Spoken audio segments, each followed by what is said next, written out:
Bonjour, voici un court vidéo sur comment utiliser Zoom, peu importe l'utilisation que vous allez en faire, que ce soit pour une conférence ou pour suivre un cours. Donc, ça reste similairement les mêmes explications.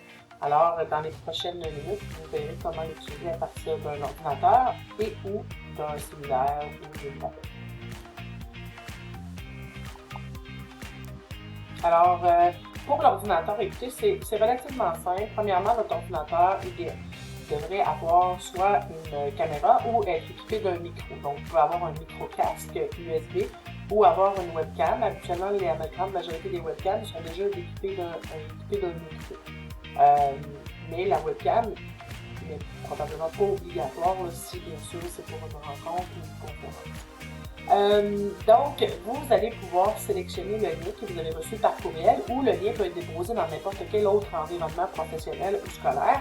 Donc, vous voyez ici, c'est un exemple de courriel reçu. Vous allez cliquer sur l'hyperlien qui est ici et ça va vous emmener directement dans la rencontre. Sinon, sur le site web de Zoom, je vais faire une démonstration dans quelques instants.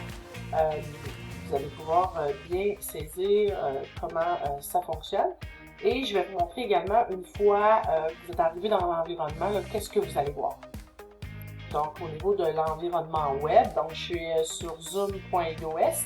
Vous avez le choix, hein, si vous utilisez un ordinateur portable, vous pouvez déjà vous inscrire, vous créer un compte. Mais si vous êtes invité, vous n'êtes pas nécessairement obligé de vous inscrire, de télécharger le petit logiciel qui va vous permettre une meilleure utilisation. Si vous êtes un invité ponctuel, je ne vous recommande pas nécessairement de l'installer. De toute manière, à votre première utilisation avec votre ordinateur, vous allez suivre une série d'étapes. Attention, si vous utilisez un ordinateur professionnel de certaines entreprises, ben, il se peut que malheureusement, on bloque les entrées à Zoom, donc c'est pour ça que vous allez probablement devoir vous convertir à l'utilisation de vos tablettes ou de votre cellulaire. Mais si c'est votre ordinateur portable personnel, il n'y aura aucun problème à l'utilisation. Donc, vous avez aussi l'option de, au lieu de cliquer sur le lien et de vous rendre à la réunion, vous pouvez aussi se joindre à une réunion et vous allez pouvoir tout simplement entrer le numéro de réunion. Et je vous le dis, le plus simple, au lieu de rentrer le numéro de réunion, trouver le numéro de réunion, le plus simple, c'est tout simplement venir cliquer sur le lien que vous avez reçu ou il soit déposé sur une plateforme professionnelle ou scolaire. Donc ça, c'est l'autre option de comment joindre une réunion. Une fois que vous êtes rentré, ben voici l'environnement, à quoi ça ressemble. Là, bien sûr, l'environnement que vous voyez, c'est celle de l'animateur, mais pas grande différence entre l'animateur et les invités. Écoutez, pour l'utilisation que vous allez en faire, les options les plus importantes sont celles-ci. Donc, au niveau du micro, vous voulez parler, vous activez votre micro. Vous arrêtez de parler, vous fermez votre micro. Si jamais vous désirez avoir une image, donc voir les différents participants, c'est possible. On va tout simplement aller démarrer votre caméra. Si vous n'avez pas de caméra, ben, il n'y a pas d'image qui va apparaître. Mais avec les cellulaires, je vais vous montrer un peu plus loin comment va ressembler l'environnement. Pour l'animateur et pour les autres invités, vous allez pouvoir voir l'ensemble de vos participants. Il est possible également de venir utiliser l'option chat. Donc, si vous ne la voyez pas, ben, vous tout simplement aller sur chat ici et vous pouvez écrire et les gens peuvent se répondre. Donc, ça demande une certaine discipline. Souvent dans le milieu scolaire, ben, on va demander l'utilisation limitée dans le chat, mais ça peut être très, très utile, peu importe l'utilisation que vous allez en faire, que ce soit professionnel ou scolaire. Donc, voilà, on vient de voir l'environnement de Zoom à l'ordinateur. Donc, je vous rappelle uniquement les choses importantes, avoir une caméra ou simplement un micro, mais il faut que vous puissiez communiquer avec l'animateur ou avec vos invités. Donc, nécessairement, ça prend les options caméra ou micro. Bien sûr, plusieurs vont se tourner vers les autres technologies, cellulaires intelligents, tablettes.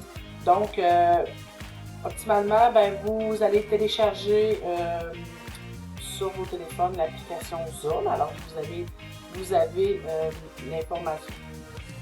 l'information qui est ici, disponible sur Android et iOS. Vous allez télécharger Zoom. Donc, par la suite, tout ce qu'on va vous demander, lorsque vous allez cliquer sur le lien, votre application va ouvrir et on va vous demander d'entrer votre nom. Donc, Jean Cournon, Mélissa et Là, l'application s'ouvre et voyez, c'est l'image que vous voyez ici, c'est à quoi vous pouvez vous attendre lorsque vous ouvrez votre tablette et votre téléphone. Donc, vous avez, lorsque vous touchez l'écran avec votre doigt, vous allez voir le menu en bas qui va apparaître. Donc, vous allez pouvoir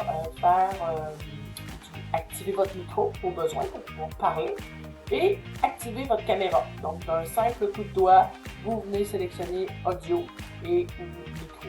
Si vous ne faites pas cette option-là, personne ne va pouvoir vous entendre. Donc, je répète, vous touchez l'écran avec votre doigt et là, vous allez pouvoir parler lorsque vous activez votre micro.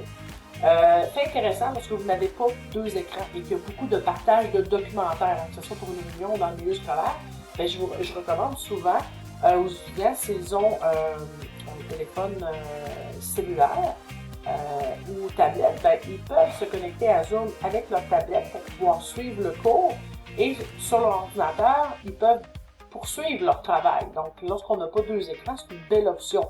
On écoute le cours ou la conférence via notre autre technologie et avec notre ordinateur, on poursuit le travail. Donc, l'image reste claire. Parce que bien sûr, l'animateur, l'enseignant peut venir partager des documents, partager des procédures, des applications. Donc, ça reste très pratique d'avoir deux outils de travail.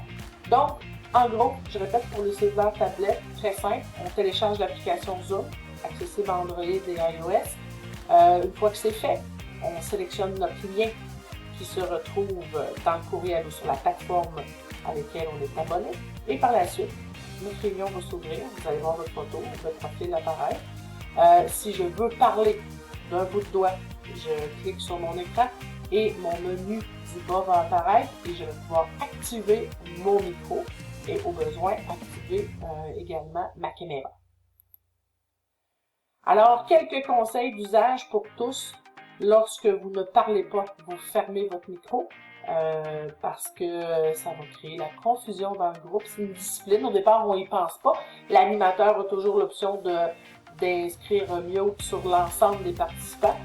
Mais par politesse, là, on demande tout simplement de les fermer lorsque vous ne parlez pas.